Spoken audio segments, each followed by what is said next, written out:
Estoy a punto de volar a París para visitar a mi nieta. Pero justo al pasar el control de migración, una vecina me llamó con voz desesperada. Hay muchísimos policías rodeando tu casa. No regreses allí. Pensé que era una broma, pero luego me mandó una foto que me hizo cancelar el vuelo de inmediato y tomar un taxi de regreso.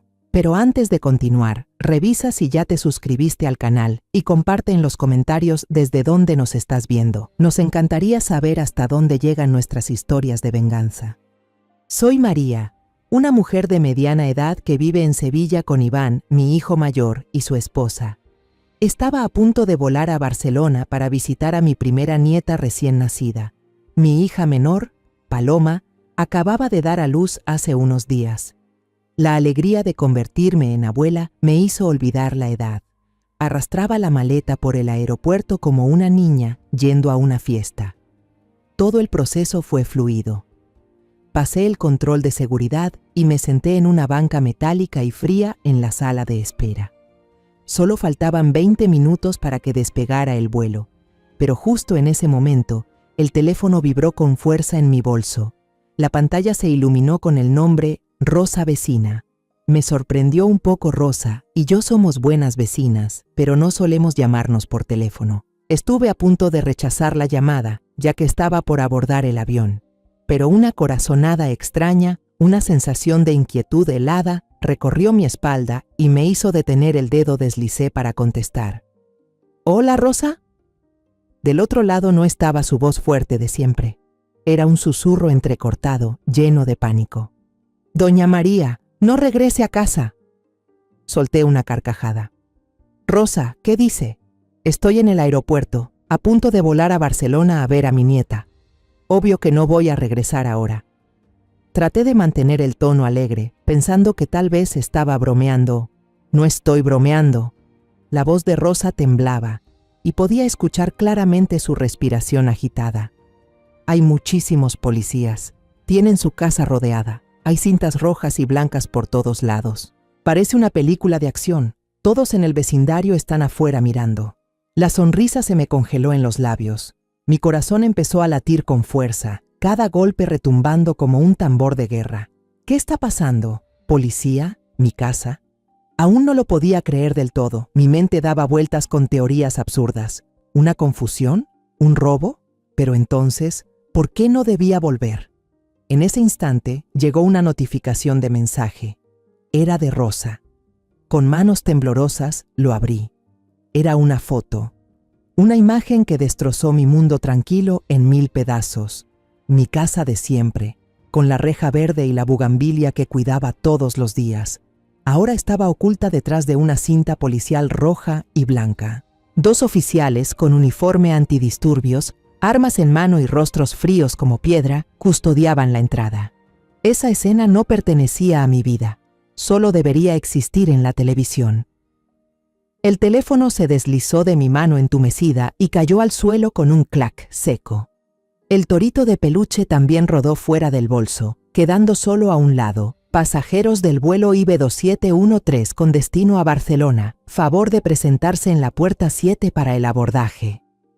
La voz por altavoz sonó clara y firme, pero para mí, en ese momento, era como un eco de otro mundo, un mundo al que hasta hace unos minutos yo aún pertenecía. Ahora, ese mundo había desaparecido. Con las pocas fuerzas que me quedaban, marqué temblando el número de Paloma. Tenía que avisarle. Traté de respirar profundo, de sonar tranquila, pero fue inútil. Paloma, mi amor. Mamá. Mamá no podrá ir. La voz se me quebró. Se me fue. Pasó algo en casa. Te llamo luego. Colgué antes de que pudiera escuchar su ¿mamá? Lleno de preocupación. No podía dejar que oyera mis sollozos, mi mente estaba en blanco. Corrí al mostrador de información, balbuceando palabras sin sentido, rogando cancelar el boleto que tanto había esperado. La empleada me miró con compasión y rápidamente hizo el trámite. Corrí fuera de la sala de espera, casi tropezando con varias personas que arrastraban sus maletas con desgano. Los perdón salieron de mi boca de forma automática. Solo tenía un objetivo, volver a casa, a toda costa. El taxi tuvo que detenerse a toda una cuadra de mi casa. Las luces intermitentes de la patrulla parpadeaban sin cesar, iluminando los rostros curiosos y expectantes de los vecinos. Pagué apresuradamente al taxista y me lancé fuera del coche, abriéndome paso entre los murmullos y miradas dirigidas hacia mi casa. Justo cuando llegué hasta la cinta policial, la puerta principal se abrió de golpe. El tiempo pareció detenerse. Iván, mi hijo, estaba siendo escoltado por 2 policías corpulentos. Le retorcían los brazos hacia atrás, esposado con unas brillantes esposas metálicas. Su rostro estaba pálido como una hoja, los ojos desorbitados, llenos de terror, mirando a su alrededor como un animal acorralado. Entonces sus ojos me encontraron. Un destello de reconocimiento apareció, seguido de una desesperación absoluta. Gritó, un alarido que desgarró mi alma. ¡Mamá! ¡Mamá! ¿Qué está pasando? ¿Por qué me están arrestando? Justo en ese momento, Elena, mi nuera, salió corriendo de la casa, con el cabello desordenado y la cara bañada en lágrimas. Corrió tras él, aferrándose al brazo de uno de los policías, llorando desconsoladamente. «Se equivocan. Tiene que ser un error. Mi esposo es inocente. Solo vendemos cosméticos en línea. Por favor, no se lo lleven». Yo también traté de acercarme. Quería abrazar a mi hijo, protegerlo de todas esas miradas, decirles que todo esto era un terrible malentendido, pero una oficial me detuvo. Su mano firme pero no agresiva se posó sobre mi hombro. «Señora, por favor mantenga la calma y permanezca aquí. Esta es una escena del crimen». La puerta del coche patrulla se cerró de golpe. Un sonido cruel que acabó con toda esperanza. A medida que la sirena de la patrulla se fue apagando al final de la calle, los vecinos curiosos también comenzaron a dispersarse. Me dejaron sus últimas miradas, una mezcla de curiosidad, lástima y un juicio silencioso. Solo quedamos Elena y yo, de pie, solas, frente a una casa que de repente se había vuelto extrañamente ajena. De pronto, sentí algo cálido sobre mis hombros temblorosos. Era doña Rosa. No dijo nada, solo me colocó su chal de lana, un gesto sencillo pero infinitamente reconfortante en ese momento. Un policía se acercó para decirnos que ya podíamos entrar a la casa, pero con tono frío señaló 2 puertas, la del almacén al fondo del pasillo y la del dormitorio de Iván y Elena. Estas 2 áreas han sido selladas para la investigación. No pueden entrar sin autorización. Entramos como 2 sonámbulas. Mi casa, la que había cuidado con tanto esmero, ahora parecía haber sido azotada por una tormenta. Los cojines del sofá estaban fuera de lugar, varios cajones abiertos, papeles tirados por el suelo. El aire estaba impregnado de un olor extraño, el olor de extraños que habían invadido la intimidad de mi familia. Elena ya no pudo soportarlo. Se desplomó sobre el sofá, cubriéndose la cara con ambas manos, sus hombros sacudidos por sollozos que no lograban convertirse en palabras. Verla así me destrozó el corazón. Pero sabía que no podía derrumbarme. Era el único pilar que quedaba en pie. Me sequé las lágrimas que amenazaban con brotar, y con pasos tambaleantes me dirigí a la cocina. Puse agua a hervir y preparé 2 tazas de té de manzanilla. Dejé una sobre la mesa frente a Elena, y la otra la sostuve entre mis manos, buscando algo de calor para mis dedos entumecidos. Aquella noche, ninguna de las 2 pudo dormir. Permanecimos en silencio en la sala, sumidas en la oscuridad y un vacío que helaba los huesos. Elena soltaba algún sollozo de vez en cuando, y yo no podía apartar la vista de la noche más allá de la ventana, con la imagen de Iván esposado dando vueltas en mi mente. Esta pesadilla, ¿cuándo terminará? Amaneció, trayendo consigo un rayo de luz débil que no fue suficiente para disipar la densa niebla dentro de mí. Sabíamos que no podíamos quedarnos ahí para siempre. Teníamos que actuar. Revisé una vieja guía telefónica, sus páginas ya amarillentas, buscando en vano un nombre que pudiera ayudarnos. Mientras tanto, Elena, con los ojos hinchados, tomó la laptop y con los dedos temblorosos escribió en la barra de búsqueda: «Mejor abogado penalista de Sevilla». La primera oficina que visitamos estaba ubicada en una elegante avenida. El hombre que nos atendió llevaba gafas con montura dorada y el cabello peinado con gomina. Nos miró por encima de sus lentes con aires de superioridad. Escuchó la historia con indiferencia y luego nos dio una tarifa de defensa tan alta que casi me dejó sin aliento. Su tono nos hizo sentir como si fuéramos delincuentes intentando comprar nuestra inocencia, no víctimas en busca de justicia. Salimos de ahí sintiéndonos peor que al llegar. La segunda oficina estaba en una calle más pequeña, más modesta. El abogado, el señor Ramírez, era un hombre joven, con una mirada inteligente y comprensiva. Nos invitó a sentarnos y escuchó pacientemente toda la historia de principio a fin, sin interrumpirnos ni una sola vez. Asintió con la cabeza. Hizo algunas preguntas muy precisas, pero sin juzgar. Finalmente, dijo: «Creo en la inocencia de su hijo hasta que se demuestre lo contrario. Tomaré el caso». Una chispa de esperanza. Pero luego habló del depósito necesario para comenzar el trabajo. Era una suma enorme. Sin dudarlo, asentí. Al día siguiente, fui al banco y retiré una gran parte de mis ahorros para la vejez, el dinero que había guardado con tanto esfuerzo toda mi vida. Al sostener ese fajo de billetes, sentí como si estuviera apostando todo mi futuro. Esa noche, después de regresar de la oficina del abogado, el silencio en la casa se volvió insoportable. Me senté junto a Elena en el sofá. Necesitaba una explicación. Necesitaba algo a lo que aferrarme. Algo que me hiciera creer que ese dinero no se había ido en vano. «Elena», comencé, con la voz ronca. «Cuéntame, hija, ¿qué fue lo que realmente pasó?» Elena alzó sus ojos llenos de lágrimas para mirarme. Empezó a hablar, con la voz entrecortada. Dijo que últimamente el negocio de cosméticos en línea les iba muy bien, que cada día recibían más pedidos. Para ampliar el negocio, encontraron un nuevo proveedor por internet, una empresa en Valencia que ofrecía precios sorprendentemente bajos. Por confiar demasiado y querer ahorrar, ella e Iván decidieron comprar un lote enorme para venderlo poco a poco. Llorando, planteó la hipótesis de que quizás algún competidor envidioso los había querido perjudicar. Nos vieron vender tan bien que buscaron la manera de destruirnos, mamá. Seguro alguien llamó a la policía y mintió, diciendo que vendíamos productos falsos o de mala calidad para cerrarnos el camino. Me tomó fuertemente la mano, con lágrimas calientes rodándole por las mejillas. «Mamá, tienes que creerme.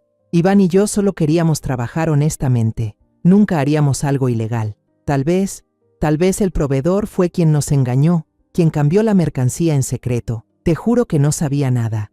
Iván tampoco. Él ni siquiera participó directamente en la importación». En ese momento, en medio del miedo y la desesperación, la explicación de Elena fue como un salvavidas. Sonaba razonable.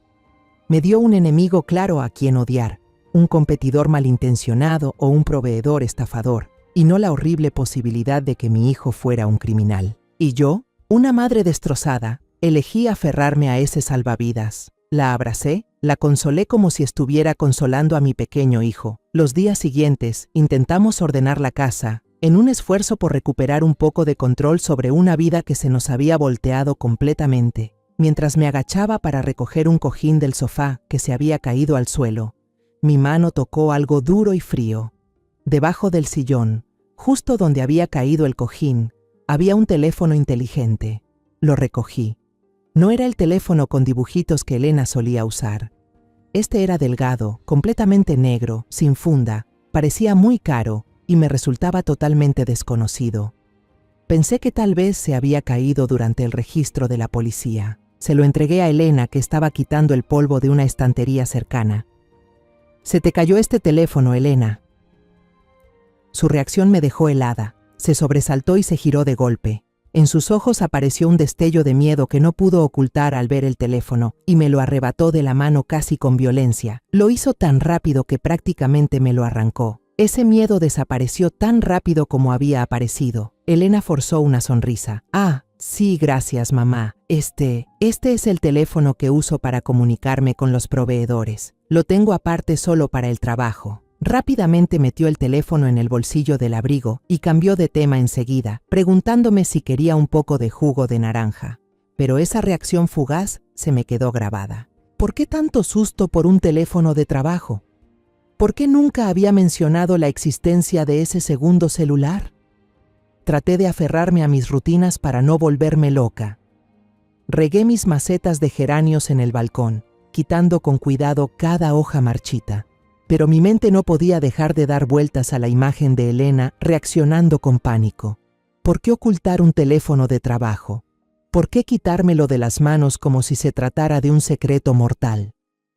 Elena pasaba la mayor parte del tiempo en la habitación que ahora mantenía cerrada con llave, la misma que antes compartía con mi hijo. Me dijo que necesitaba espacio y silencio para organizar los documentos del negocio, reunir pruebas que demuestren la inocencia de Iván. Pero a veces la veía salir sigilosamente al balcón, dándome la espalda desde el ventanal, hablando por ese teléfono negro. Susurraba, con tono apurado, y siempre miraba a su alrededor como temiendo que alguien la escuchara.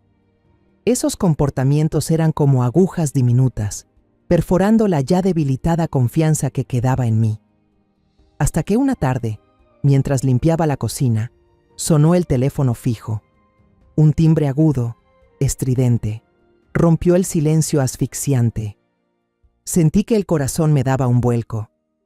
Era el número de la oficina del abogado Ramírez. Me sequé las manos mojadas en el delantal, respiré hondo y contesté, intentando calmar los latidos descontrolados de mi pecho.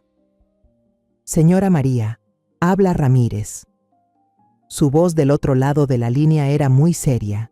El tono cálido y empático de nuestra primera reunión había desaparecido, reemplazado por una tensión profesional y fría. Acabo de recibir una notificación oficial por parte de la policía. Ya tienen los resultados preliminares de los productos cosméticos que incautaron en su casa. Contuve la respiración y apreté con fuerza el auricular. Todo mi mundo pareció reducirse a esa voz en mi oído. Señora, no se trata de productos falsificados comunes, como pensábamos. Se detuvo un segundo, como preparándose para dar el golpe final. Encontraron un compuesto sintético, estrictamente regulado, en algunos frascos de suero y cremas. Legalmente está clasificado como un precursor para la elaboración de drogas. Esa palabra fue como un rayo.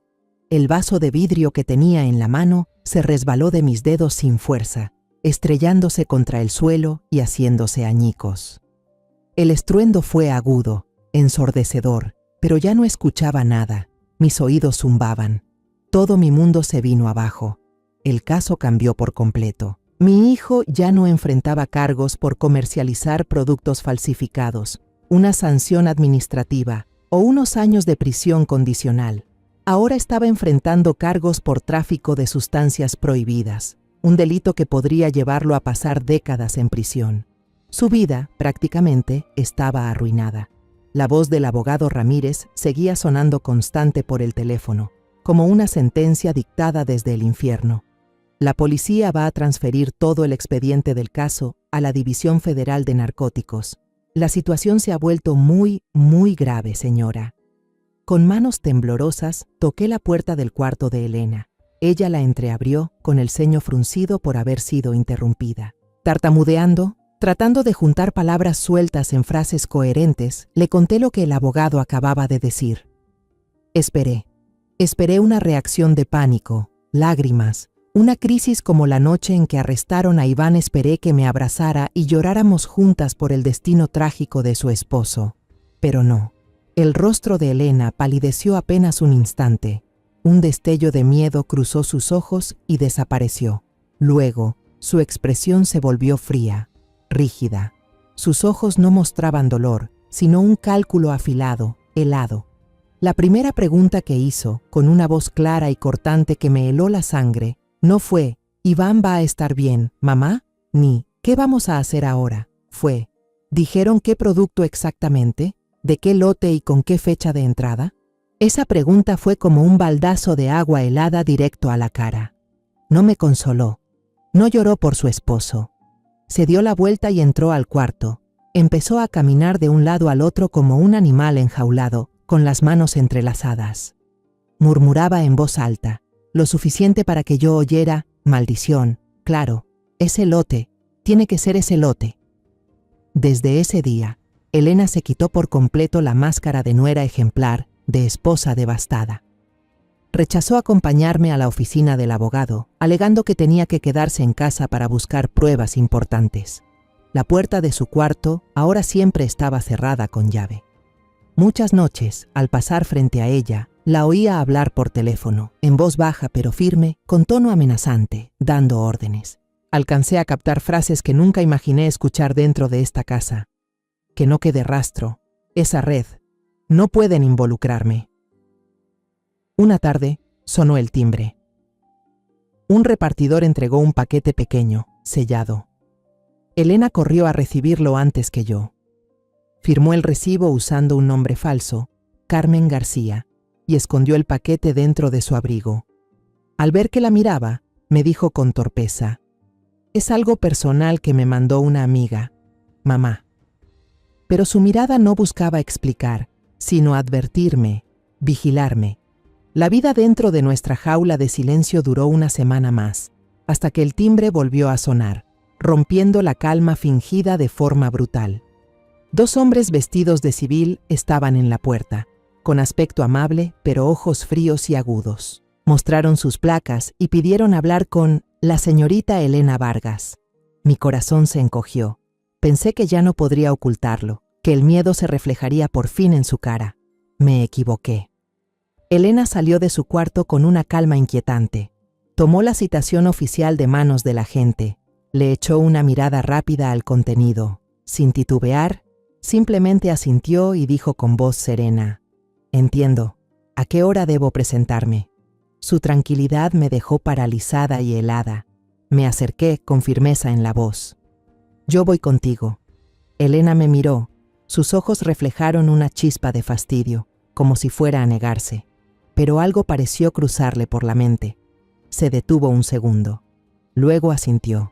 Tal vez pensó que, al llevar a una suegra anciana y afligida a su lado, su imagen de esposa también víctima sería más creíble.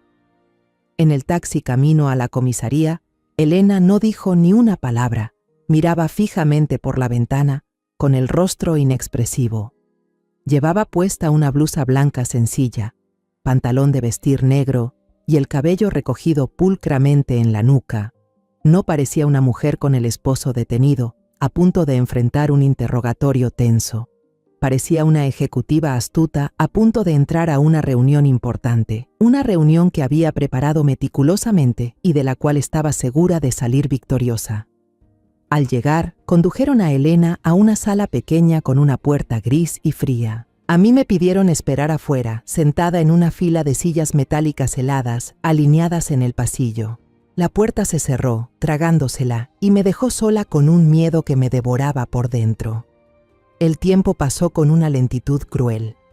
Cada paso apresurado por el pasillo, cada teléfono que sonaba desde alguna oficina, cada murmullo tras puertas cerradas me hacía apretar el pecho. Uní mis manos, los dedos entrelazados hasta ponerse blancos, rezando sin esperanza. Rezando para que esto solo fuera un trámite de rutina, para que Elena saliera y dijera que todo estaba bien. Pasaron casi 2 horas, tan largas como un siglo. Luego, la puerta se abrió de golpe. Elena salió primero, seguida por un investigador. Su rostro estaba pálido por la tensión, pero sus ojos mostraban una determinación extrañamente firme, sin rastro de pánico. Pasó junto a mí sin mirarme siquiera un segundo, como si yo fuera completamente invisible, un adorno inerte más del pasillo. Caminó directo hacia la salida principal y desapareció. Unos minutos después, el abogado Ramírez salió. Ya no tenía esa expresión de preocupación, sino una mezcla de ira, decepción y un poco de asco. Al verme, me tomó del brazo y me llevó a un rincón apartado, lejos de miradas curiosas. «Señora María», comenzó, con voz amarga y cansada. «No sé ni cómo decírselo, Elena. Ella lo confesó todo, pero no la verdad que creíamos». Sentí que la sangre se me congelaba. «Ella culpó de todo a Iván», dijo el licenciado Ramírez, haciendo esfuerzos por controlar la rabia en su tono. Me contó que Elena había construido un relato perfecto. Dijo que no sabía nada sobre los lotes de cosméticos con sustancias prohibidas. Aseguró que Iván, con el afán de ganar dinero rápido, había estado haciendo negocios por su cuenta sin que ella supiera, importando esos lotes especiales sin informarle. Para respaldar su historia, Entregó a la policía los extractos bancarios personales de Iván, señalando transferencias de grandes sumas a empresas fantasma sin explicación aparente. Más cruel aún, pintó a su propio esposo como un estafador. Declaró que había empezado a sospechar meses atrás, al ver que Iván recibía a ciertos clientes habituales en casa en horarios muy extraños. Cuando ella le preguntó, Iván se lo quitó de encima diciendo que eran servicios premium para clientes VIP y le pidió que no se metiera en asuntos de hombres. Ella interpretó de forma impecable el papel de esposa ingenua, engañada y usada en los negocios para encubrir delitos. El abogado Ramírez suspiró, un suspiro cargado de tristeza. Su declaración coincide con algunas pruebas que ya tenía la policía. Ella entregó los libros contables, mensajes, todo manipulado con habilidad para señalar directamente a Iván. Con esta declaración, Elena dejó de ser sospechosa y pasó a ser testigo clave del caso. Y Iván será procesado formalmente con los cargos más graves. Casi no tiene posibilidad de quedar en libertad mientras espera juicio. Me quedé paralizada. Mis piernas se aflojaron. Ya no tenía fuerzas. Tuve que apoyarme en la pared fría para poder mantenerme en pie.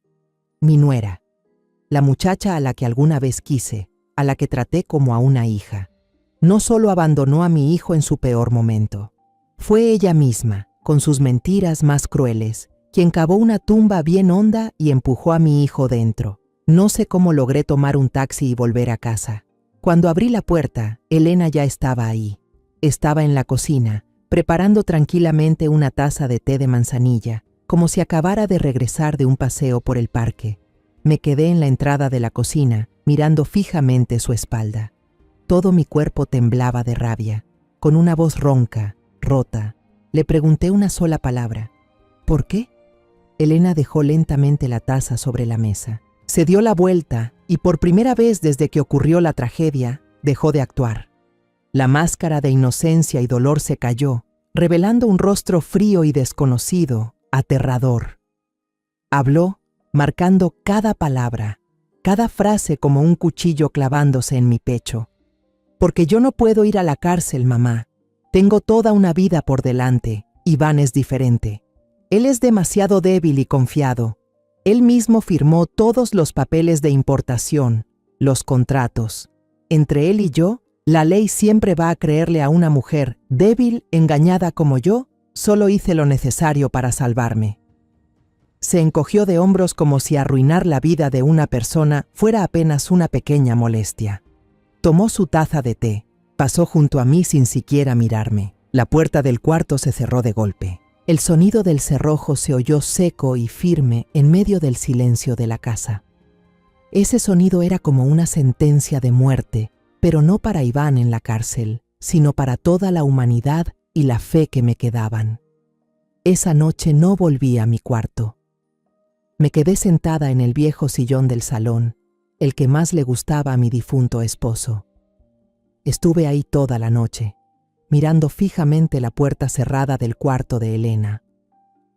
Esa puerta de roble, tan sólida, ahora era una frontera invisible que dividía mi casa en dos mundos. De un lado, la libertad de una traidora, y del otro, el dolor mudo de una madre que ha perdido a su hijo, mi propia casa. El lugar que guardaba tantos recuerdos felices y tristes, ahora era un sitio ajeno, peligroso y asfixiante. A la mañana siguiente, cuando los primeros rayos del sol se filtraban por las rendijas, la puerta del cuarto se abrió. Elena salió maquillada con sutileza, vestida con un vestido claro. Se la veía fresca, tranquila, como si hubiera dormido plácidamente. Caminó directo a la cocina, encendió la cafetera. El ruido del molinillo rompió el silencio mortal. Me ignoró por completo, como si yo fuera una sombra, parte del viejo mobiliario de la casa. Su indiferencia, su calma cruel, dolían más que cualquier insulto. En medio de la desesperación, tomé el teléfono y llamé al abogado Ramírez.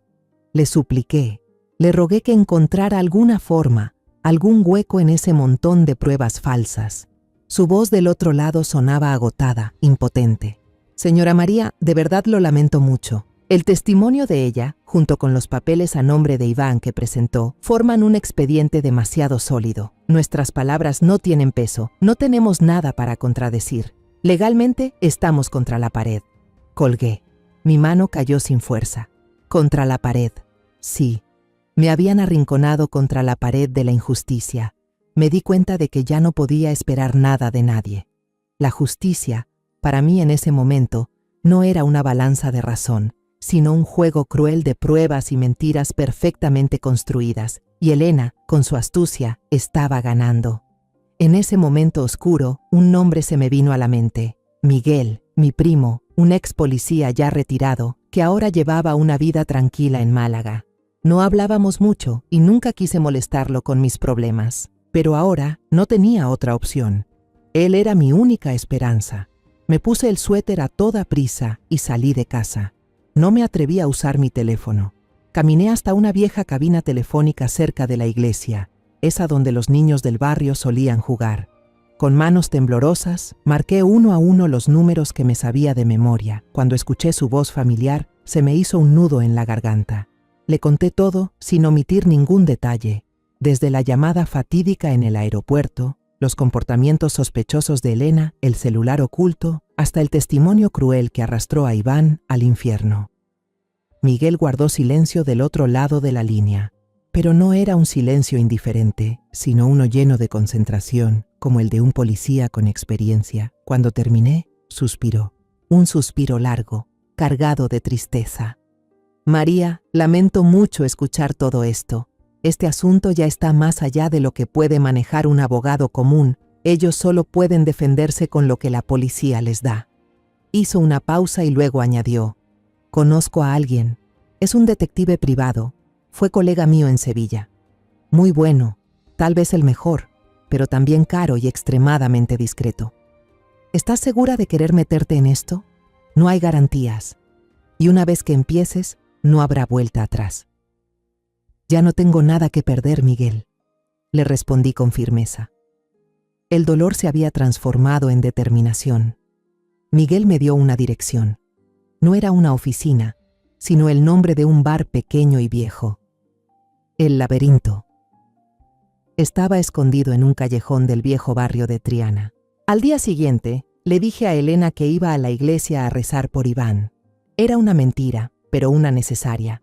Tomé 2 autobuses hasta Triana. El bar, El Laberinto, era justo como sonaba, oculto detrás de casas apretadas, con una puerta de madera vieja y un letrero descolorido. Por dentro era oscuro y olía levemente a alcohol añejo. El hombre que conocí se llamaba Mateo. No se parecía en nada a los detectives de las películas. De estatura media, cabello corto con canas, llevaba una chaqueta de gabardina desgastada, pero sus ojos eran increíblemente agudos. Al sentarme, sentí que me escaneaba, analizándome sin perderse un solo detalle. Me acomodé en una silla de madera dura y volví a contar todo. Esta vez, hice énfasis en el cambio repentino de Elena tras la llamada del abogado, y en especial en el teléfono secreto que siempre escondía. Mateo no tomó notas, solo escuchó en silencio, con las manos entrelazadas sobre la mesa. Cuando terminé, me miró directo a los ojos y fue al grano. El anticipo son 5.000 euros en efectivo. No prometo encontrar pruebas que liberen a su hijo. Lo único que prometo es descubrir la verdad, sea la que sea. Necesito una foto clara de ella y toda la información que tenga sobre sus hábitos y relaciones. 5.000 euros. La cifra me dejó atónita, pero no dudé. Al día siguiente fui al banco. La cajera, que ya me conocía, me miró con cierta lástima cuando pedí retirar casi todos mis ahorros y que fuera en efectivo. Metí el sobre con el dinero en mi bolso. Se sentía como cargar una piedra enorme. Volví al bar El Laberinto. Coloqué el sobre con el dinero y una foto de Elena sobre la mesa. Era una donde ella sonreía radiante en su boda con Iván. Esa sonrisa, ahora que la veo, qué falsa me parece. Mateo solo asintió, los tomó y los guardó con discreción. Me comunicaré, dijo con voz grave y firme. No me llames. Y lo más importante, me miró con una expresión cargada de intención. Desde este momento, actúa como si no supieras nada. Sé solo una pobre anciana destrozada por el hijo que eligió el camino equivocado. Ese es el papel más seguro para ti ahora. No dejes que ella sospeche nada. Al salir del bar, bajo el sol cegador de Sevilla, entrecerré los ojos. Sabía que acababa de apostar todo lo que tenía, dinero, esperanza y hasta mi propia seguridad, en una jugada que no podía permitirme perder. En mi pecho convivían el miedo y una chispa tenue de esperanza. Mi obra apenas comenzaba. Regresé a casa y empecé el papel más importante de mi vida, el de una anciana triste, abatida e inofensiva. Dejé que mis queridas macetas de geranios en el balcón se marchitaran un poco. Ya no las cuidaba ni regaba como antes. Cocinaba platos insípidos, sin ganas de sazonar. La mayor parte del tiempo me quedaba adormecida en el viejo sillón, con la mirada perdida a través de la ventana, vacía, sin vida. Me convertí en una sombra errante dentro de mi propia casa, y Elena, al parecer, lo creyó. Me veía sin lágrimas, sin preguntas, convertida en un cuerpo sin alma. Empezó a bajar la guardia. Quizás, en sus ojos, yo ya no era una amenaza. Ese cambio se notaba en su comportamiento. Ya no salía al balcón a escondidas para hablar por teléfono. Ahora lo hacía en su habitación, aunque todavía bajaba la voz. Empezó a salir con más frecuencia. A veces regresaba con un bolso de marca nuevo. Nuestra vida era una guerra fría, sin final. Pasábamos una al lado de la otra en el pasillo como dos desconocidas, bajo el mismo techo. El tintinear de sus llaves al entrar o salir era el único sonido que rompía el silencio denso. Cada ruido un recordatorio de que el enemigo seguía allí. Pero debajo de mi apariencia derrotada, mi mente no paraba de trabajar. Sabía que no podía quedarme esperando. Para entender el mundo de Elena, tenía que entrar en él.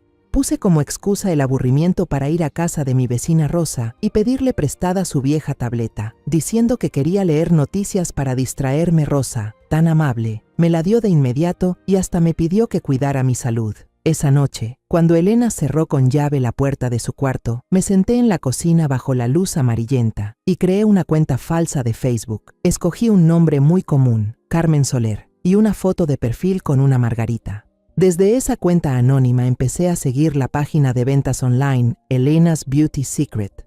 Todo en esa página lucía profesional y perfecto. Las fotos de los productos brillaban, eran atractivas.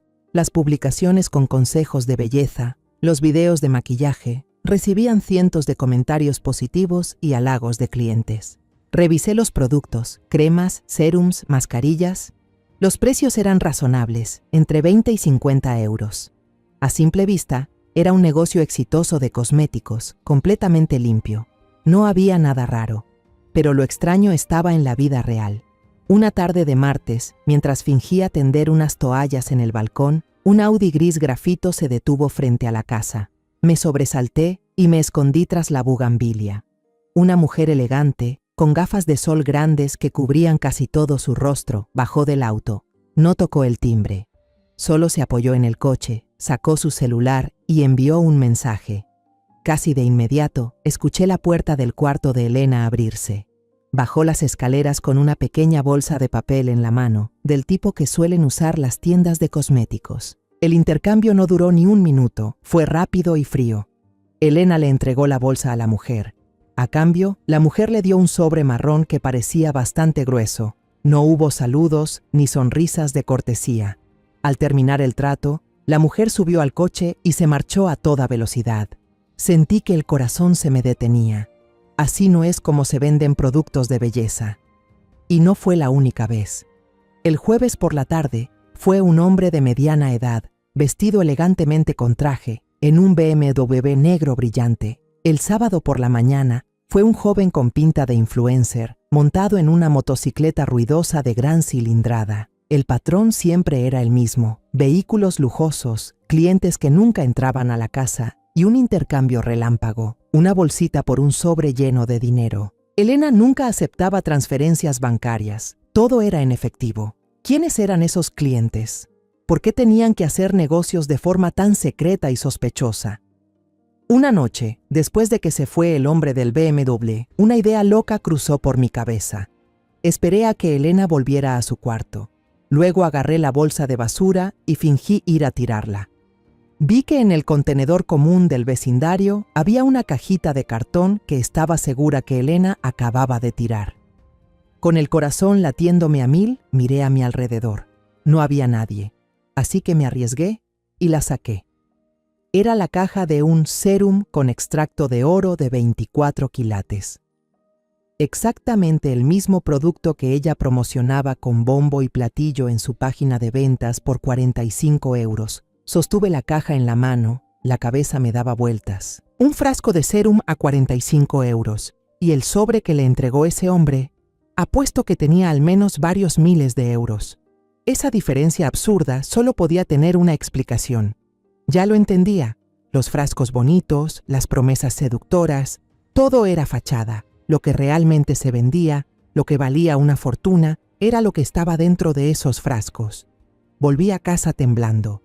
Enseguida saqué unas monedas sueltas de la billetera, me puse el abrigo y salí de nuevo. Rumbo a la vieja cabina telefónica al final de la calle marqué el número de Mateo. Esa secuencia sin nombre que él me había dado. Cuando alguien contestó, no saludé, fui directo al grano. Le conté sobre los clientes misteriosos, describí cada vehículo y me esforcé por leerle las matrículas que había anotado con cuidado en un papelito. También le hablé sobre la caja del sérum y la diferencia de precios absurda.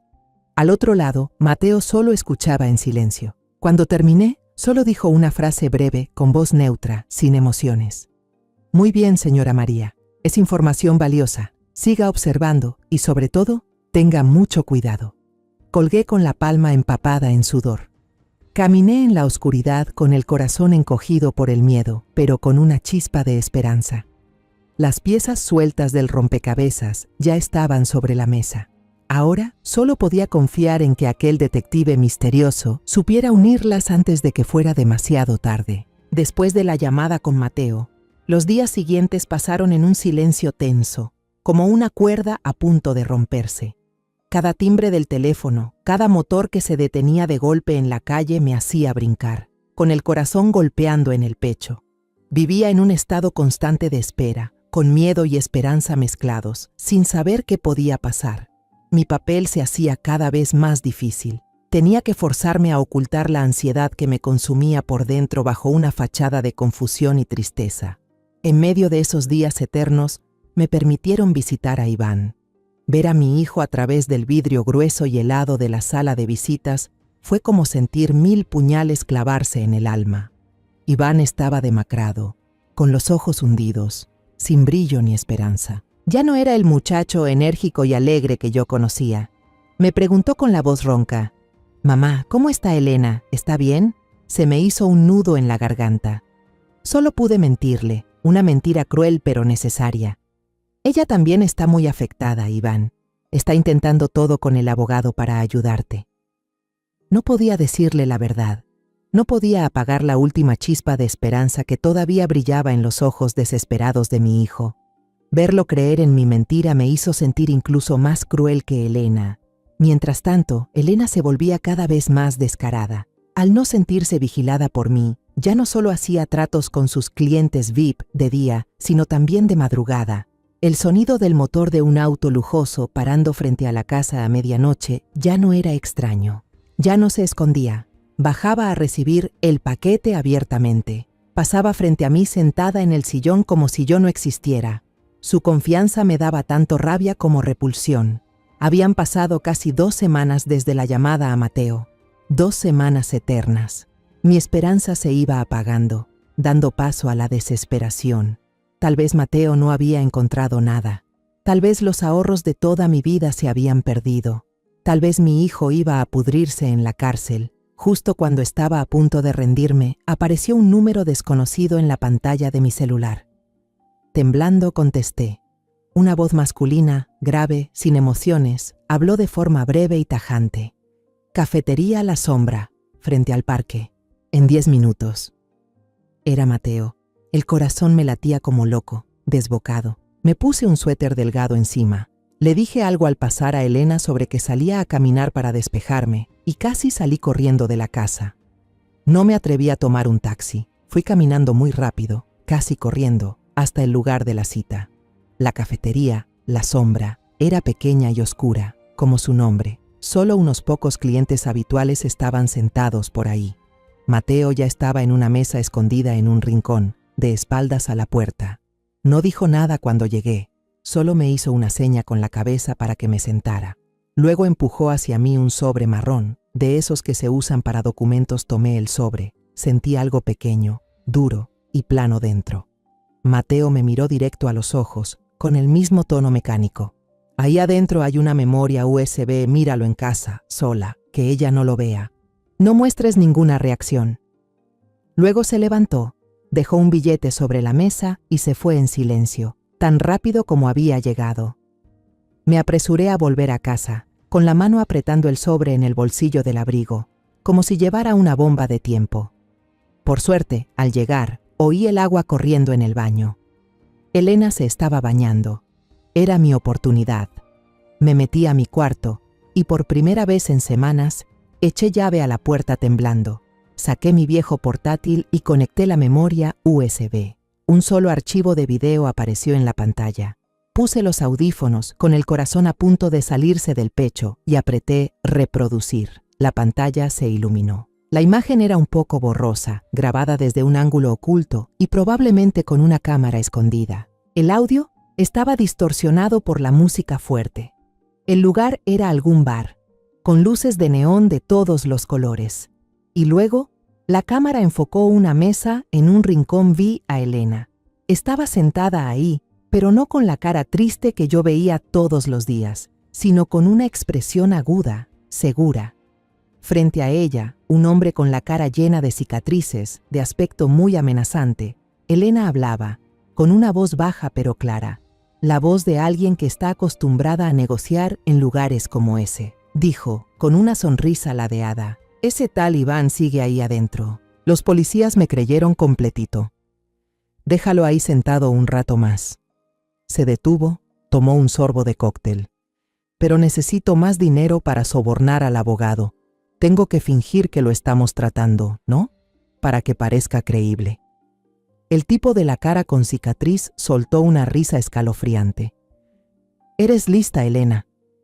Y entonces, la siguiente frase que dijo hizo que la sangre se me helara. Cada palabra resonó nítidamente en los audífonos, como martillazos directos a mi cabeza. Ya llegó el nuevo lote, mucho mejor calidad que el anterior. Como siempre, lo envasé en unos frascos de suero con esencia de oro. Cualquiera que los vea pensará que son productos de cuidado facial de lujo. Los clientes VIP vienen directo a mi casa, todo limpio y seguro, nadie sospecha nada. Dile a tu jefe que esta vez el precio va a subir un poco. Elena empujó una bolsita de papel pequeña, idéntica a las que le había visto entregar a los clientes VIP, hacia el hombre de la cara con cicatriz. Él la tomó, la revisó por encima y luego le dio a ella un sobre grueso, exactamente igual a los que ya había visto antes. El video terminó. La pantalla de la computadora volvió a negro. Me quedé inmóvil, con la mirada perdida en el vacío. Ya no sentía ni tristeza ni miedo. La única emoción que hervía dentro de mi pecho en ese momento era una furia brutal, una rabia helada hasta los huesos. Esa maldita no solo metió a mi hijo en la cárcel para librarse, también se aprovechó de esa tragedia, del hecho de que Iván estuviera pagando por ella, para seguir con su negocio sucio y lucrar con nuestro sufrimiento. Con una calma aterradora, saqué otro USB que llevaba conmigo y copié el video. Luego, escondí cuidadosamente ambos USB en el fondo del forro de mi bolso viejo. Borré todo el historial del navegador. Eliminé el archivo original de la computadora. Al salir de la habitación, escuché a Elena tarareando mientras se secaba el cabello. Mi rostro había vuelto a mostrar esa expresión tranquila, vacía. Mi obra aún no podía terminar. Pero ahora, ya tenía el arma para cambiar el rumbo del juego. Esa noche casi no dormí. La furia helada tras ver el video se había condensado en una determinación de acero. A la mañana siguiente, me desperté incluso antes de que saliera el sol. Ya no era una vieja confundida, derrotada. Ahora tenía un objetivo, tenía un arma, y sabía exactamente lo que debía hacer. No llamé al abogado Ramírez. El sistema legal tradicional, con sus trámites y formularios, ya había fallado una vez. Había sido burlado por las artimañas de Elena. Sabía que esta vez debía ir directo a donde estaba el verdadero poder, donde una prueba contundente podía marcar la diferencia de inmediato. Abrí el armario y elegí mi mejor atuendo, el vestido largo con flores suaves que suelo usar en las ceremonias importantes. Me peiné bien, me puse un poco de bálsamo labial. Quería que vieran que no era una madre vieja y llorona en busca de lástima. Quería que vieran a una ciudadana exigiendo justicia para su hijo. Fui directo a la sede central de la Policía Nacional de Sevilla, un edificio imponente que antes solo me atrevía a pasar de largo. No me detuve en la ventanilla de atención al público, donde me habrían dado un montón de papeles para llenar. Caminé directo hacia la mesa de guardia, miré a los ojos del joven oficial y dije con voz firme, sin un ápice de temblor: necesito hablar con el jefe de la unidad de delitos de narcotráfico. Tengo pruebas importantes relacionadas con una red grande que opera en la ciudad. Mi actitud segura y las palabras clave, pruebas importantes, red grande, surtieron efecto. Después de un rato de espera y algunas llamadas de verificación, me llevaron a un piso más alto y seguro. El hombre con el que me hicieron entrar era alto, de edad madura, con insignias de alto rango en el uniforme. Se presentó como el inspector Valdeón, y al escuchar el nombre de mi hijo, Iván Castillo, frunció el ceño. Ah, el caso del negocio de cosméticos en línea. Yo estoy a cargo de esa investigación. En su oficina, no me puse a hablar de mi dolor. Solo coloqué la memoria USB sobre su escritorio de madera brillante, entre él y yo. Señor inspector, mi hijo, Iván Castillo, está detenido. Sé que ustedes creen que él es el autor intelectual, basándose en el testimonio de mi nuera, Elena Vargas, pero la verdad está aquí dentro. El inspector Valdeón me miró con atención por un segundo, luego tomó la USB y la conectó a su computadora. Se colocó los audífonos con cuidado para poder escuchar mejor en el silencio de su oficina. Me senté enfrente, observando en silencio cada mínima expresión en su rostro mientras veía el video. Sus cejas gruesas se fruncieron. Sus mandíbulas se tensaron. Entrecerró los ojos, completamente concentrado. Cuando terminó el video, no se quitó los audífonos de inmediato. Permaneció en silencio unos segundos, y luego se los quitó lentamente. Me miró directo a los ojos, con la mirada aguda de un investigador experimentado. Señora María, ¿de dónde sacó esto? Recordé la advertencia de Mateo. Respondí con sinceridad, pero con cautela. De alguien que quiere que se haga justicia, señor. No quiere revelar su identidad por su propia seguridad. Luego decidí agregar la última pieza para reforzar la prueba. Y esto no es todo, señor inspector. Este video es solo una parte. Elena tiene clientes VIP que vienen seguido a la casa para hacer negocios. No vienen por cosméticos. Vienen a intercambiar sobres llenos de efectivo por esos frasquitos de suero. Llegan en autos muy lujosos, y aquí tengo las placas de algunos de esos vehículos que logré anotar. Coloqué sobre la mesa un papelito arrugado que había guardado con cuidado. El inspector Valdeón lo tomó. Se levantó, comenzó a caminar por la oficina con el rostro pensativo. Luego levantó el teléfono interno y realizó algunas llamadas breves con voz firme.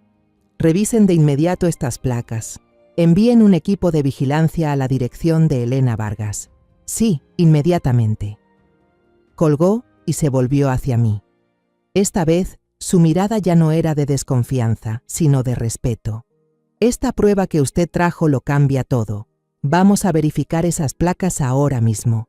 Algunos de los nombres de los dueños ya están en nuestra lista de vigilancia desde hace tiempo por otras actividades sospechosas, su testimonio y el video conectan todas las piezas.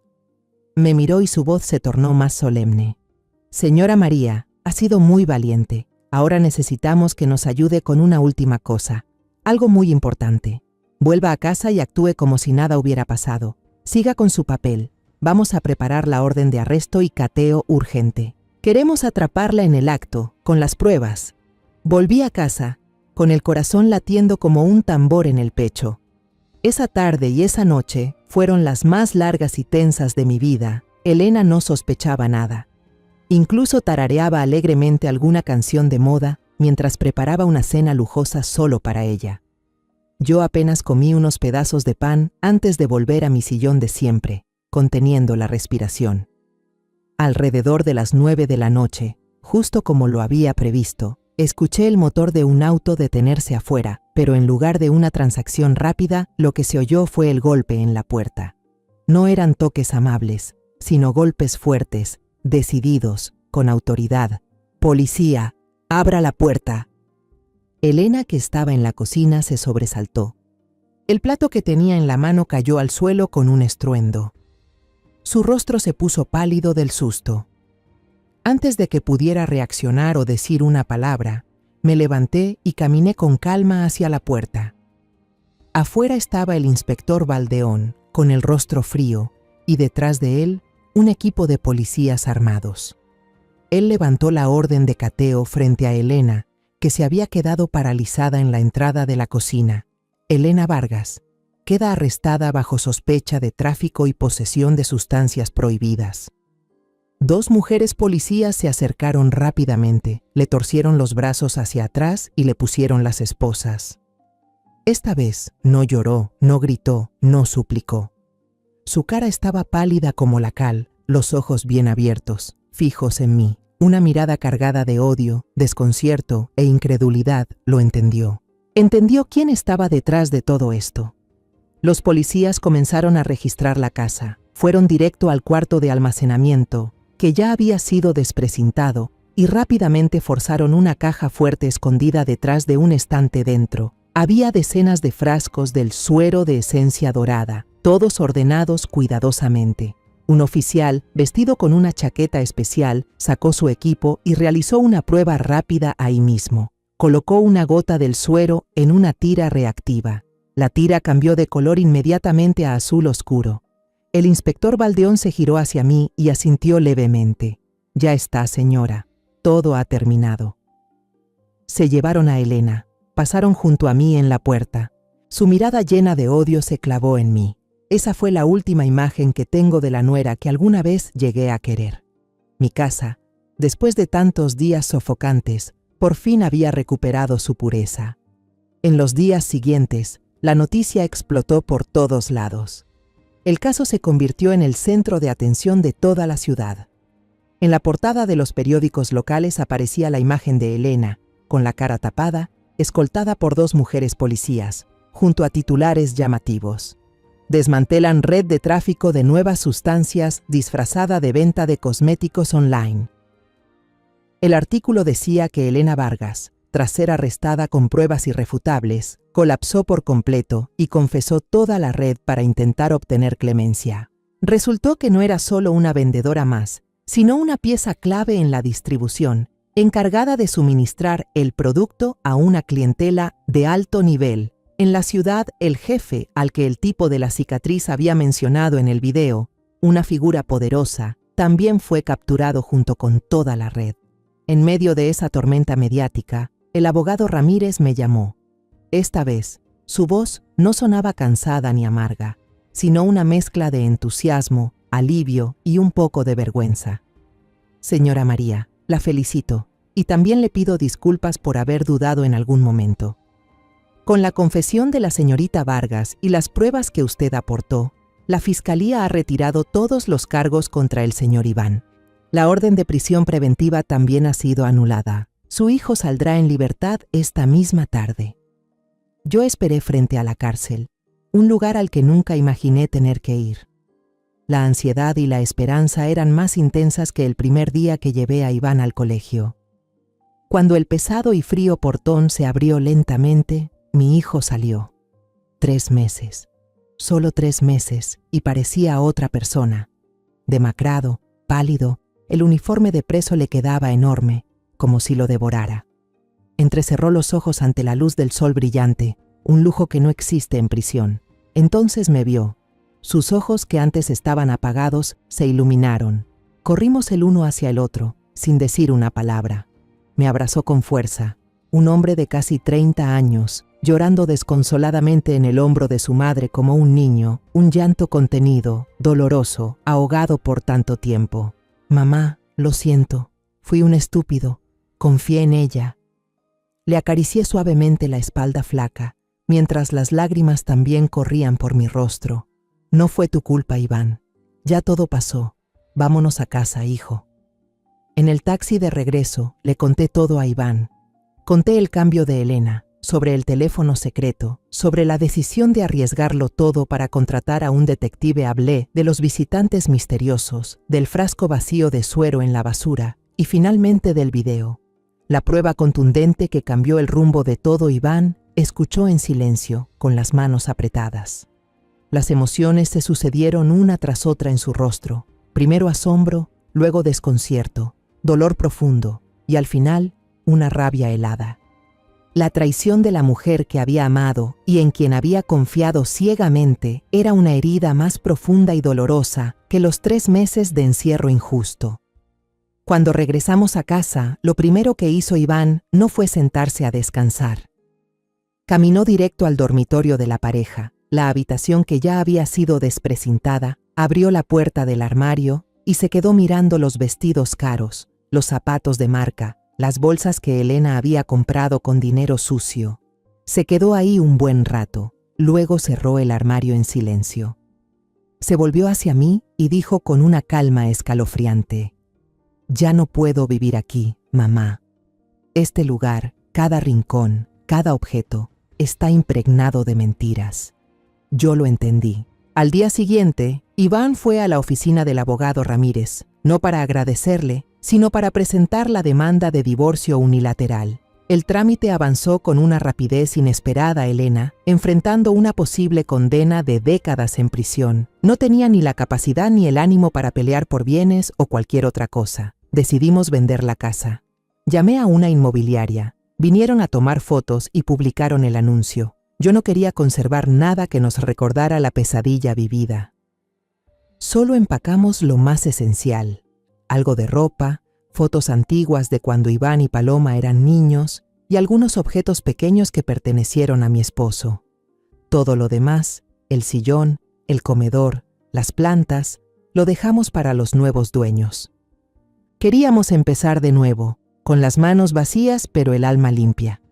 El día de la mudanza, la vecina Rosa nos trajo una caja de pastelitos caseros. No preguntó mucho, solo me abrazó fuerte. «Todo va a estar bien, María. Usted es una mujer fuerte. Se merece la paz». El taxi nos esperaba en la puerta. Antes de subir, miré la casa por última vez. La reja verde, el enrejado de bugambilias que cuidé por años, la ventana de la sala donde solía esperar a que mi hijo volviera del colegio. Todos esos recuerdos tan queridos ahora estaban cubiertos por la sombra de una traición. Todo eso pertenecía ya a un capítulo viejo de la vida, un capítulo que quería arrancar y tirar para siempre. Me giré, sin nostalgia, y subí al coche. Ya era hora de irnos. El tren nocturno que partía de Sevilla rumbo a Barcelona fue un trayecto largo, pero sorprendentemente tranquilo. El sonido de las ruedas sobre los rieles ya no era una huida, sino una melodía de liberación. Mi hijo y yo nos sentamos juntos, en silencio, mirando cómo la noche pasaba tras la ventana. Por primera vez en muchos meses, sentí que mis pulmones se llenaban por completo de aire. Finalmente podíamos respirar. Iván, agotado, se quedó dormido con la cabeza apoyada suavemente en mi hombro. Un peso familiar y lleno de cariño, incliné un poco la cabeza para mirarlo dormir. Las arrugas de preocupación en su frente parecían haberse alisado un poco. Sabía que la herida en su corazón tardaría mucho en sanar. El camino por delante era largo, pero al menos ahora caminábamos juntos hacia la luz. Paloma, Javier y mi pequeña nieta Lucía ya nos esperaban en la estación de Sants. Apenas vio a su hermano, mi hija corrió hacia él y lo abrazó con fuerza. Los dos se fundieron en un abrazo apretado, uno que llevaba consigo toda la angustia, el sufrimiento y una felicidad explosiva por reencontrarse. Javier, mi yerno de buen corazón, se acercó, le dio un fuerte apretón de manos a Iván y le dijo algo simple pero sumamente cálido: «Bienvenido a casa».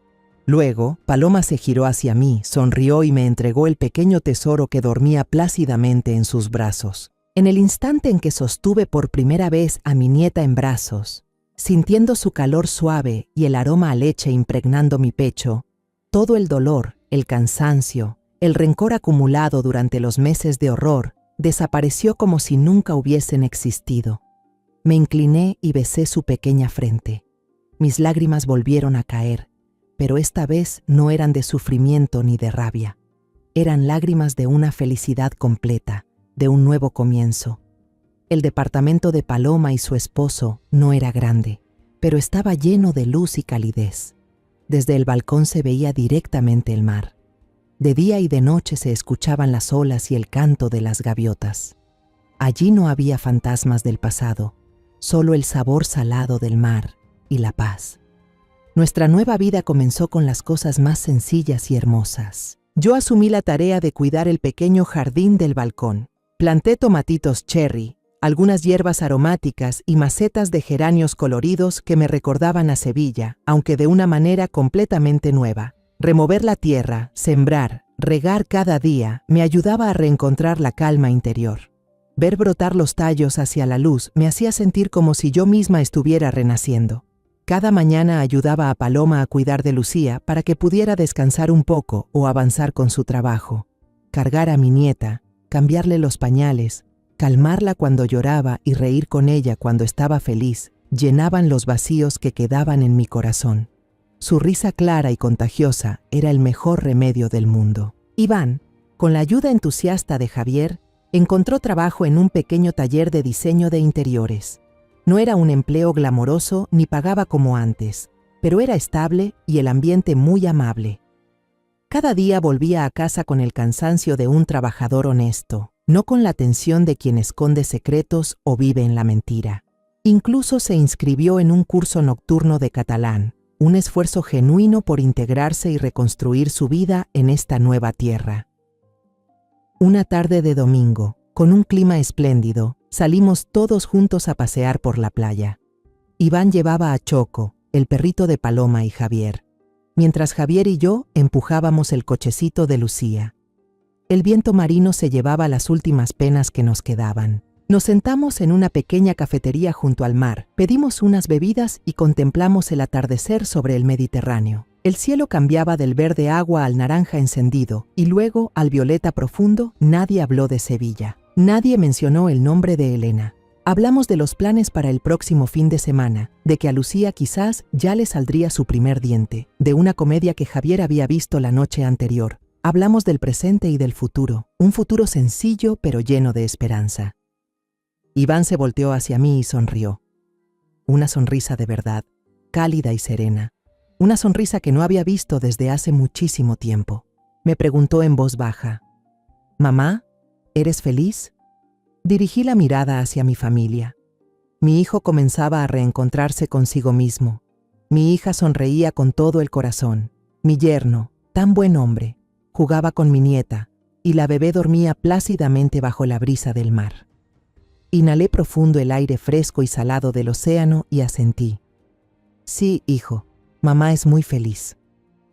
La tormenta, por fin, había pasado y entendí que, después de una tormenta terrible, a veces no solo aparece un arco iris. A veces aparece todo un cielo nuevo, un horizonte distinto, más azul, más amplio y más pacífico que nunca. Yo solía pensar que con solo vivir de forma honesta y cuidar de mi familia, la felicidad llegaría sola. Pero la vida no es así de simple. Hay personas que se disfrazan de bondad solo para esconder su crueldad más profunda. Yo lo sacrifiqué todo, dinero, salud, incluso mi seguridad, solo para recuperar la justicia para mi hijo, y no me arrepiento. Porque entendí que, en este mundo, si una no se levanta a proteger a los suyos, nadie más lo hará. La justicia no llega sola. La verdad no se revela por sí misma. Necesita a alguien que haya sufrido lo suficiente como para arriesgarlo todo y buscarla. Yo no soy una heroína, solo soy una madre, pero el amor que tengo por mi hijo me convirtió en una guerrera. Y quiero decirle a todos los que ahora mismo están envueltos en la oscuridad: no se rindan jamás. Aunque tengas que pelear sola, aunque todos te den la espalda, mientras tengas la verdad en las manos y fe en el corazón, Todavía hay esperanza. La historia que acabas de escuchar ha sido modificada en nombres y lugares para proteger la identidad de los involucrados. No la compartimos para juzgar, sino con la esperanza de que alguien escuche y se detenga a reflexionar. ¿Cuántas madres están sufriendo en silencio dentro de su propia casa? Sinceramente me pregunto, si tú estuvieras en mi lugar, ¿qué harías? ¿Callarías para mantener la paz o te atreverías a enfrentarlo todo para recuperar tu propia voz? Me encantaría saber tu opinión sobre esta historia de historias que duelen, o cualquier sugerencia que tengas para mejorar nuestro contenido. Que Dios te bendiga siempre, y estoy segura de que la valentía nos llevará a días mejores. En este momento, en la pantalla final te voy a dejar 2 de las historias más queridas del canal. Estoy segura de que te van a sorprender. Gracias por haberte quedado conmigo hasta este preciso instante.